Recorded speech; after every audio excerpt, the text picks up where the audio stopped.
Oh, it's been all about too much rain in a short period of time. To as much as 4.5 inches just in the last 6 to 8 hours. Flash flood warnings remain in effect until 1:30 a.m. Southern portions of Cheshire County and the lower part of the Merrimack Valley. The warnings continue a little bit after that in the rest of the Monadnock region, north to the Lake Sunapee area, east through the rest of the Lakes region, and south to about Rochester.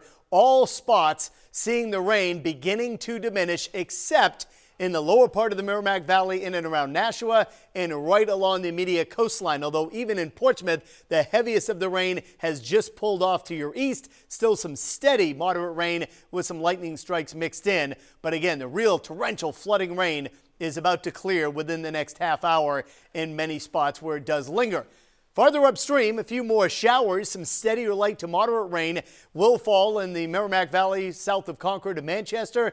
While to the north of that, not much happening in northern New Hampshire, just a few scattered showers on and off through the balance of the night. We could use the rain in northern zones right through early tomorrow morning, and there's a chance of a few more showers continuing during that time. So in the flash flood warning zone, what does it mean? Sudden and violent flooding is imminent or it's occurring. We've already seen the pictures. We've heard the reports in western parts of the state that that is happening. It's all, of course, generated by the torrential rain.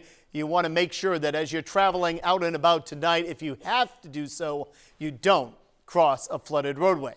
The timing?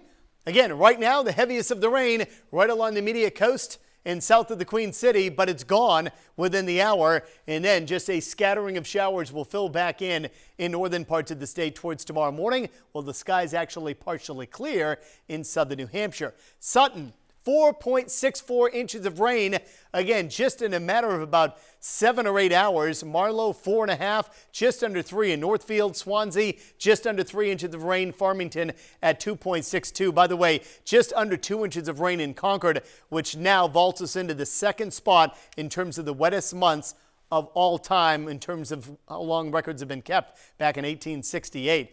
Over 13 inches of rain has fallen in Concord this month of July. Upper 50s north, 60s on south. We'll end up a few degrees lower during the overnight stretch, but not a big temperature tumble as the heaviest of the rain moves on out. Drier weather noses in for tomorrow, but there's one more front kind of sneaky here in the eastern part of the Great Lakes, and that rolls in during the day tomorrow. So the best chance of scattered showers all day, northern New Hampshire, with a passing shower or isolated thunder shower farther south. It will be breezy and temperatures in the 60s north and 70s south. Beautiful start to the weekend on Saturday. Could be a passing shower or two on Sunday. The best chance of scattered showers and storms late Sunday into early Monday morning. The rest of Monday and Tuesday look good. Maybe a bit of unsettled weather will roll in on a Wednesday. That's the updated forecast in terms of the flash flood concerns and the 7-day outlook.